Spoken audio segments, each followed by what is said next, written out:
નિબંધ સ્પર્ધામાં પહેલો નંબર આવ્યો છે. અરે વાહ, બહુ સરસ કહેવાય. સારું સારું. પણ તું એક વાત મને કે તે નિબંધ એની ઉપર લખ્યો તો તારો પહેલો નંબર આવ્યો? મેં લખ્યો તો કે મારા આન પછીના જન્મમાં મોબાઈલ બનવો છે.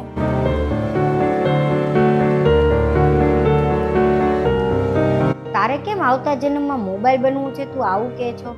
કેમ કે મારી સાથે અને મારી જેવા છોકરાઓ સાથે રમવા માટે કોઈના માતા પિતા માટે ટાઈમ નથી. મેં એટલે નક્કી કર્યું છે મોબાઈલ બનવાનું.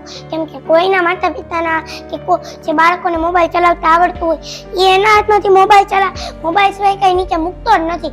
અને મોબાઈલ જોવે તો એ નીચે 2 મિનિટ મૂકે જ નહીં. અને મોબાઈલ રહે તો સવારે ન પડે અને રાતે ન પડે.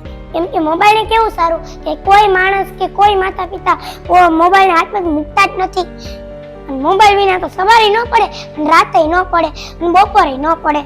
કારણ કે હું મોબાઈલ બનું તો મારે કેવું સારું, કોઈ મને હાથમાં 2 મિનિટે રમતા રમતા નીચે મૂકે જ નહીં. મને મોબાઈલની જેમ સાચવે. કેમ કે અત્યારના જમાના માટે કોઈનો આગળનો જન્મ કહું ને કે હું બનવું. બધા પહેલા ગામડામાં જે હતા ને લોકો પહેલા નાના હતા, તમે લોકો નાના હતા ત્યારે બધાને માણસોની કિંમત હતી, માણસોને બધા સાચવતા હતા. અને અત્યારના જમાના માટે તો આગળનો જન્મ મોબાઈલ લેવો સારો.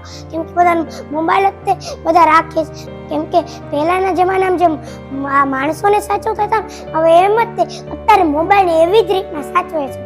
હવે મેં નક્કી કર્યું અમારે માણસ ક્યારેય ન બનવું, મોબાઈલ બનવું છે. કેમ કે હવે જો હું એમ કહું કે અત્યારે ભલે બની ગયો અને પછી એકવાર મોબાઈલ બની અને પાછો માણસ બનીશ. કેમ કે એના આ તો અત્યારે જ આવું મોબાઈલને સાચવે છે તો પછી તો કેવા નવા યંત્ર આવશે. તો હવે મોબાઈલ તો આગળ ખૂબ વધી ગયો હશે. એટલે પછીના જમાનામાં અને ભવિષ્યમાં તો મોબાઈલને વધારે સાચવવા મળશે. એટલે હવે જો આના પછી હું મોબાઈલ બનીને માણસ બનીશ તો મારી કિંમત તો હવે હાવ નહીં હોય. એટલે હવે તો મેં નક્કી કર્યું કે હવે હું બધી વાર મોબાઈલ જ બનીશ. ભગવાન ક્યારેય મને સપનામાં આવી કે હું એને પ્રાર્થના કરું ત્યારે ગમે ત્યારે પૂછે ને ત્યારે હું એમ જ કહીશ કે મારે મોબાઈલ બનવું છે. કેમ કે મોબાઈલને મારા માતા પિતાને તો મોબાઈલ માટે જ ટાઈમ છે, મારા માટે તો ટાઈમ જ નથી. એટલે હવે હું માણસ બનીને હું કામ કરું.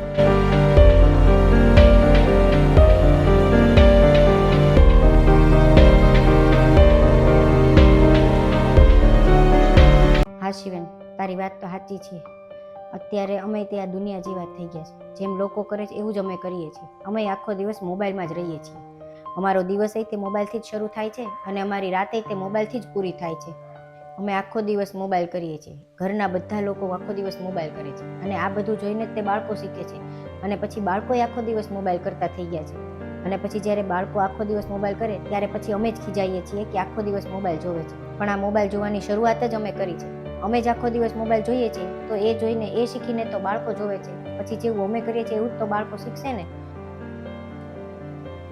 એટલે હવે અમે નક્કી કર્યું કે હવે અમે મોબાઈલ નહીં જોઈએ. હવે જેટલો સમય મળશે ને એટલો સમય તારી સાથે રહેશું અને તારી સાથે રમશું, જેથી તને મજા આવે ને તને ખબર પડે કે જીવન શું છે. કારણ કે પહેલાં અમે જ્યારે નાના હતા ને ત્યારે અમારી પાસે મોબાઈલ નહોતા. અમે આવી જ રીતના મોટા થયા છે. સાથે બેસીને રમવાનું, જમવાનું, હરવાનું, ફરવાનું, આવી જ રીતના રહીને મોટા થયા છે. એ જ જીવન અમે જીવ્યું છે અને આજે એ જ જીવન અમે તને જીવડાવવા માંગીએ છીએ.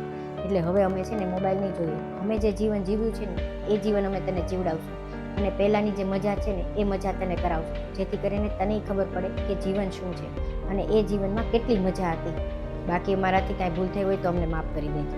આજે તારા આ મોબાઈલ પરના નિબંધ ઉપરથી અમને એક વાત તો ખબર પડી ગઈ છે કે અમારા બાળકો મોબાઈલના કારણે દૂર થતા જાય છે. એનું જીવન અને એની ખુશી, એનું નાનપણ બધું જ મોબાઈલના કારણે દૂર થતું જાય છે. એટલે હવે અમે એવું નહીં કરીએ. આ વિડીયો એ માતા પિતા માટે હતો જે આખો દી મોબાઈલ જોવે છે અને પોતાના બાળકા માટે જરીક પણ સમય નથી કાઢતા અને એનું બાળપણ બગાડે છે. અને અમારો વિડીયો ગમ્યો હોય તો લાઈક કરજો, શેર કરજો, કમેન્ટ કરજો. બાય, મળીએ આવતા વિડીયોમાં.